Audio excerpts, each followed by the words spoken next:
Hello guys, welcome to my channel Deepa education जे। तो आज की जो ये वीडियो है, आज 17 अगस्त 2022 की रेलवे ग्रुप डी की पहले शिफ्ट में पूछे गए क्वेश्चन की ये से संबंधित ये वीडियो है। इस क्वेश्चन आज की परीक्षा में जो जनरल साइंस से और जो फर्स्ट शिफ्ट में जो क्वेश्चन पूछे गए हैं उनकी सीरीज़ लेकर आपके सामने उपस्थित हूँ। ये एनालिसिस क्वेश्चंस पेपर है, ध्यान से देखिएगा। इस क्वेश्चंस को वीडियो को देखने के बाद से आपको क्वेश्चन का कुछ एक अनुमान लगेगा किस टाइप के क्वेश्चन आपकी परीक्षा में पूछे गए हैं। ठीक, तो लेट्स स्टार्ट। सबसे पहला क्वेश्चन जो था वो ये पूछा गया था कि संकटग्रस्त प्रजातियों के लिए रेड लिस्ट कौन जारी करता है। तो IUCN के द्वारा रेड लिस्ट जारी होती है। पहली चीज़ आप ये जानते रहिए। दूसरा चीज़, अब आपको पता लग गया कि संकटग्रस्त प्रजातियों के लिए क्वेश्चन, तो आपके IUCN WWEF वाले जितने भी क्वेश्चन हैं, UNDP, जितने भी महत्वपूर्ण संगठन हैं पर्यावरण से संबंधित, वो सारे संगठन आपको इस परीक्षा में याद कर लेने हैं।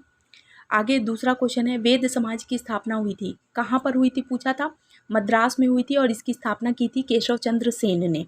ठीक, तीसरा क्वेश्चन है, किस शहर में पहला परागकण पार्क खोला गया। हल्द्वानी शहर में खोला गया है। ठीक, और इसमें देखिए 4 ऑप्शन में दिया था कि पहला दूसरा त्यौहार का युग्म सही बताइए, कौन सा युग्म सही है। तो लोसांग सिक्किम में है और ओणम केरल में मनाया जाता है, तो ये दोनों सही हैं। और ऑप्शन दिया था कि दोनों सही हैं, पहला सही है।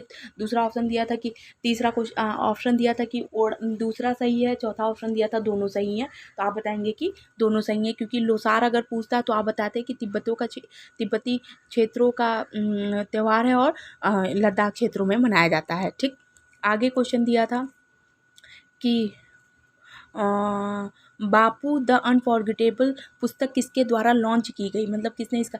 तो दिल्ली के मनीष सिसोदिया डिप्टी CM हैं जो दिल्ली के, उनके द्वारा ये पुस्तक जो है लॉन्च की गई है। यानी आपके 2022 के जितने भी महत्वपूर्ण पुस्तक हैं उनसे संबंधित प्रश्न आपकी परीक्षा में कल आ सकता है, तो ध्यान रखिएगा।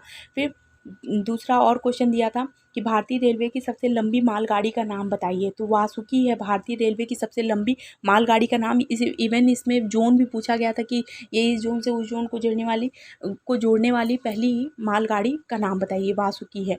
फिर जीवों को कितने जगत में बांटा गया है। पहली चीज़, जीवों को 5 जगत में बांटा गया है, ध्यान रखिएगा। यानी बायो के आपके क्वेश्चन देखिए इस तरह में पूछा गया है। आपके आगे क्वेश्चन है, कार्बन का परमाणु द्रव्यमान बताइए। तो कार्बन का परमाणु द्रव्यमान जो होता है वो होता है 12।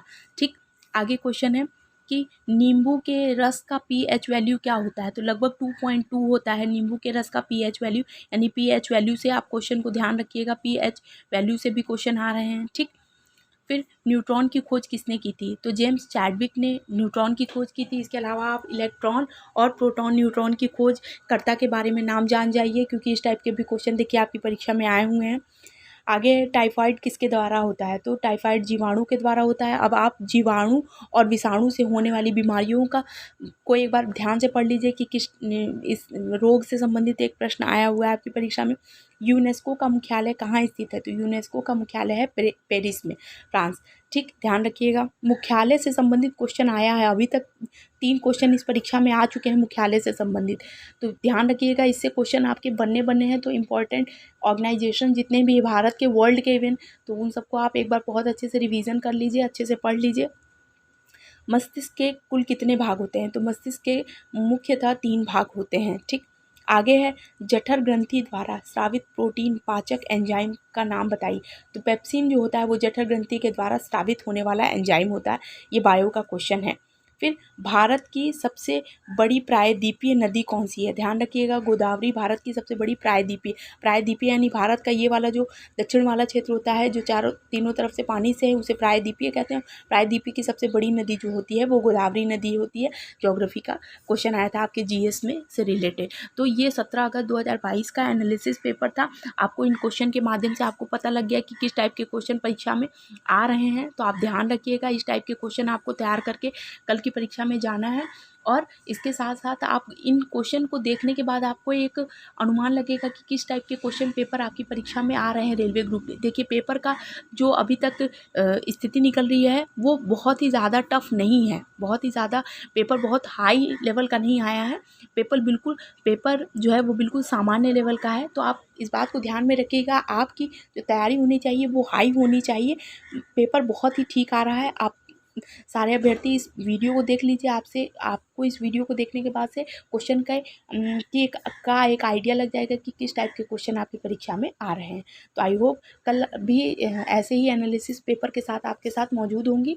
तो जो भी व्यूअर्स इस चैनल पर नए हैं प्लीज़ मेरे चैनल को लाइक कीजिए, सब्सक्राइब कीजिए, शेयर कीजिए ताकि हैंड रिटन नोट्स आपको मिलती रहे। Thank you.